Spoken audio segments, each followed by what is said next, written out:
সমুদ্রের মাঝখানে ছোট ছোট ঘর। আপনি একটা ছোট্ট নৌকায় করে সমুদ্রের অনেক গভীরে চলে গেছেন। চারিদিকে যতদূর চোখ যায় শুধু পানি আর পানি, কোথাও স্থলভাগের কোনো চিহ্ন নেই। ঠিক এমন সময় দূরে আপনার চোখে পড়ল সারিবদ্ধভাবে দাঁড়িয়ে থাকা ছোট ছোট কাঠের ঘর। প্রথম দেখায় মনে হবে বিশাল সমুদ্রের বুকের ওপর কেউ যেন আস্ত একটা ছোট্ট গ্রাম তৈরি করে রেখেছে। অবাক করার বিষয় হলো এগুলো কোনো সাধারণ গ্রামের বাড়ি নয়, বরং এগুলো শত শত বছর ধরে ব্যবহার হয়ে আসা এক অসাধারণ মাছ ধরার ব্যবস্থা। এই বিশেষ পদ্ধতির নাম বাগান ফিশিং বা লিফট নেট ফিশিং। আজকের ভিডিওতে আমরা জানব সমুদ্রের মাঝখানে এই রহস্যময় কাঠের ঘরগুলো কেন তৈরি করা হয়, কিভাবে এগুলোর মধ্যে মাছ ধরা হয়, আর কেন জেলেরা দিনের পর দিন এই ছোট্ট ঘরে বসবাস করেন, আর আধুনিক প্রযুক্তির যুগে এসেও কেন তারা কয়েকশো বছর পুরাতন এই পদ্ধতিতে এখনও মাছ ধরছে। ভিডিও শেষ পর্যন্ত সঙ্গে থাকুন, কারণ শেষের দিকে এমন কিছু তথ্য জানাবো যা বুঝিয়ে দেবে প্রযুক্তি যতই উন্নত হোক না কেন, মানুষের অভিজ্ঞতা এবং সৃজনশীলতার বিকল্প সবসময় তৈরি হয় না। তো চলুন শুরু করা যাক আজকের এই রোমাঞ্চকর যাত্রা।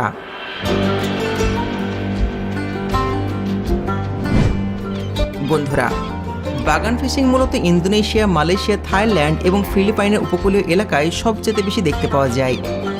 বিশেষ করে ইন্দোনেশিয়ার অঞ্চলে সমুদ্রের মাঝখানে শত শত এমন কাঠের প্ল্যাটফর্ম একসঙ্গে দাঁড়িয়ে থাকতে দেখতে পাওয়া যায়।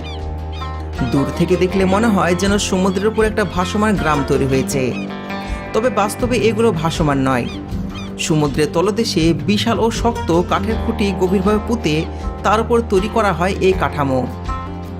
প্রবল ঢেউ, জোয়ার কিংবা ঝড়ের মধ্যেও যাতে এগুলো টিকে থাকতে পারে সেই জন্য নির্মাণের সময় বিশেষ কৌশল ব্যবহার করা হয়। শক্ত কাঠের পাশাপাশি বাঁশ, মোটা দড়ি এবং অতিরিক্ত কাঠের সাপোর্ট ব্যবহার করা হয়, যাতে পুরো কাঠামোটি দীর্ঘদিন স্থায়ী হয়। সবচেয়ে আশ্চর্যের বিষয় হলো এই প্রযুক্তি কোনো আধুনিক বিজ্ঞানের আবিষ্কার নয়, এর ইতিহাস কয়েকশো বছরের বেশি পুরাতন। যখন কোনো আধুনিক ট্রলার ছিল না, জিপিএস ছিল না, এমনকি মাছ খুঁজে বের করা কোনো ইলেকট্রনিক যন্ত্রপাতিও ছিল না, তখন স্থানীয় জেলেরা নিজেদের অভিজ্ঞতা থেকেই এই অসাধারণ কৌশল আবিষ্কার করেন। বছরের পর বছর সমুদ্রের কাজ করতে করতে তারা লক্ষ্য করেছেন রাত্রেবেলা আলো দেখালে ছোট ছোট মাছ একটা নির্দিষ্ট জায়গায় জড় হতে শুরু করে, আর ঠিক সেই পর্যবেক্ষণ থেকে জন্ম নেয় বাগান ফিশিং। এখন প্রশ্ন হলো, এই ছোট্ট কাঠের ঘরগুলোর ভেতরে আসলে কি থাকে? অনেকে ভাবেন হয়তো শুধুমাত্র মাছ ধরার সরঞ্জাম রাখা হয়, কিন্তু বাস্তবতা সম্পূর্ণ ভিন্ন। এই ছোট্ট ঘরই একজন জেলের অস্থায়ী বাড়ি। এখানে থাকে রান্নার ব্যবস্থা, থাকে বিশ্রামের জায়গা, এখানে রাখা হয় খাবার, পানির মজুদ এবং মাছ ধরার সমস্ত প্রয়োজনীয় সরঞ্জাম। অনেক সময় একজন জেলে টানা 1 থেকে 2 সপ্তাহ, এমনকি 1 মাস পর্যন্ত এই ঘরেই বসবাস করেন। ভাবুন তো, চারিদিকে শুধু সমুদ্র, কোনো রাস্তা নেই, কোনো দোকান নেই, কোনো হাসপাতাল নেই, তবু এই ছোট্ট কাঠের ঘরে বসেই ওদের পুরো পৃথিবী। আর এখানেই শেষ নয়, একটি প্ল্যাটফর্ম থেকে আরেকটা প্ল্যাটফর্মে যাওয়ার জন্য অনেক সময় জেলেরা ব্যবহার করেন শুধু একটা মোটা দড়ি। প্রথমবার দেখলে মনে হবে এই দড়ির উপর দিয়ে হাঁটা একেবারে অসম্ভব, কিন্তু যারা বছরের পর বছর এই কাজ করছেন তাদের কাছে এটি একেবারে স্বাভাবিক ব্যাপার। অবিশ্বাস্য ভারসাম্য নিয়ে তারা দড়ির উপর দিয়ে এক ঘর থেকে আরেকটা ঘরে চলে যান। এই পেশা শুধুমাত্র একটা কাজ নয়, বরং একটা পারিবারিক ঐতিহ্য। একজন বাবা যেমন তার ছেলেকে ছোটবেলা থেকে সমুদ্রের ভাষা বুঝতে শেখান, ঠিক তেমনি ছেলে বড় হয়ে বাবার কাছ থেকেই মাছ ধরার সমস্ত কৌশল রপ্ত করেন। কখন জ্বর আসবে, কখন মাছ বেশি পাওয়া যাবে, ঢেউ দিকে কী করে আবহাওয়া বুঝতে হয়, এই সমস্ত কোনো বই দেখে শেখা যায় না, এই সব শেখায় সমুদ্র নিজেই। তাই জীবন এখানে যত রোমাঞ্চকর শোনায়, বাস্তবে ততটা কঠিন। প্রচণ্ড ঝড়, বজ্রপাত, বিশাল ঢেউ এবং অনিশ্চিত আবহাওয়ার সঙ্গে প্রতিদিন লড়াই করতে হয় তাদেরকে। একটা ছোট্ট ভুলও কখনো কখনো প্রাণঘাতী হয়ে উঠতে পারে। দিনের বেলায় শান্ত ও নির্জন দেখানো এই কাঠের ঘরগুলো রাত নামতেই কিভাবে মুহূর্তের মধ্যেই বিশাল মাছ ধরা কারখানায় পরিণত হয়, ওটাই আপনাদেরকে দেখায়। রাত নামলে বদলে যায় পুরো দৃশ্যপট। সবকিছু শুরু হয় একটা আলোর মাধ্যমে। প্রতিটি প্ল্যাটফর্মে জ্বালানো হয় শক্তিশালী বাতি। এই আলো শুধুমাত্র পথ দেখানোর জন্য নয়, এর পেছনে রয়েছে একটা বৈজ্ঞানিক কৌশল। আলো সমুদ্রের নিচে থাকা ছোট ছোট মাছ এবং বিভিন্ন সামুদ্রিক জীবকে আকর্ষণ করে। ধীরে ধীরে মাছগুলো আলো দেখে ওপরের দিকে উঠে আসতে শুরু করে এবং ঘরের ঠিক নিচের অংশে জড়ো হতে থাকে। প্রথমে কয়েকটা, তারপর শত শত, তারপর হাজার হাজার মাছ। আর ঠিক তখনই শুরু হয় আসল কাজ। প্ল্যাটফর্মের নিচে থাকা বিশাল জাল ধীরে ধীরে প্রস্তুত করা হয়।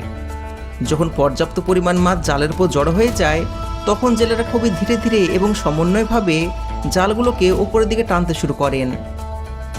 মাত্র কয়েক মিনিটের মধ্যে দৃশ্যটি বদলে যায়। শত শত মাছ একসঙ্গে জালের মধ্যে আটকা পড়তে শুরু করে।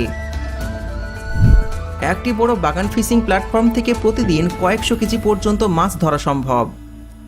এখানে শুধুমাত্র নর্মাল মাছ নয়, চিংড়ি, স্কুইড এবং অন্যান্য সামুদ্রিক প্রাণীও ধরা পড়ে। স্কুইড ধরার ক্ষেত্রে রাত্রে আলোর ব্যবহার আরও গুরুত্বপূর্ণ, কারণ স্কুইডের আলোতে অত্যন্ত দৃষ্টি আকর্ষিত হয়।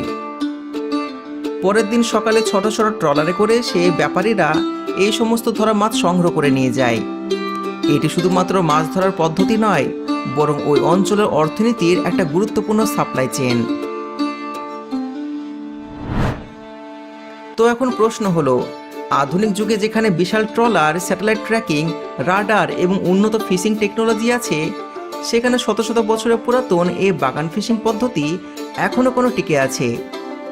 তো এর উত্তর লুকিয়ে আছে খুবই সাধারণ কিন্তু কঠিন একটা বাস্তবতায়। সমস্ত মানুষ সাধারণভাবে আধুনিক প্রযুক্তি ব্যবহার করার সুযোগ পায় না।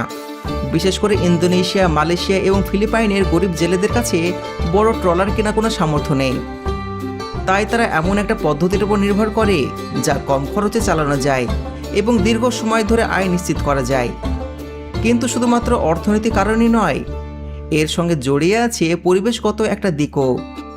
বাগান ফিশিংকে তুলনামূলকভাবে ইকো ফ্রেন্ডলি এবং পরিবেশ বান্ধব মাছ ধরার পদ্ধতি হিসাবে দেখা হয়, কারণ এখানে বিশাল জাল টেনে সমুদ্রের তলদেশ ধ্বংস হয় না, যেমনটা অনেক বড় বড় ট্রলার পদ্ধতিতে দেখতে পাওয়া যায়। তো বন্ধুরা, তাহলে আমরা কি শিখলাম? একটা সাধারণ কাঠের কাঠামোর পেছনে লুকিয়ে আছে শত বছরের অভিজ্ঞতা, পর্যবেক্ষণ এবং মানুষের টিকে থাকার অবিশ্বাস্য লড়াই, যেখানে আধুনিক প্রযুক্তি সমস্ত সমাধান করতে পারেনি, যেখানে এখনও ওই ঐতিহ্যবাহী পদ্ধতি মানুষের জীবনকে চালিয়ে নিচ্ছে।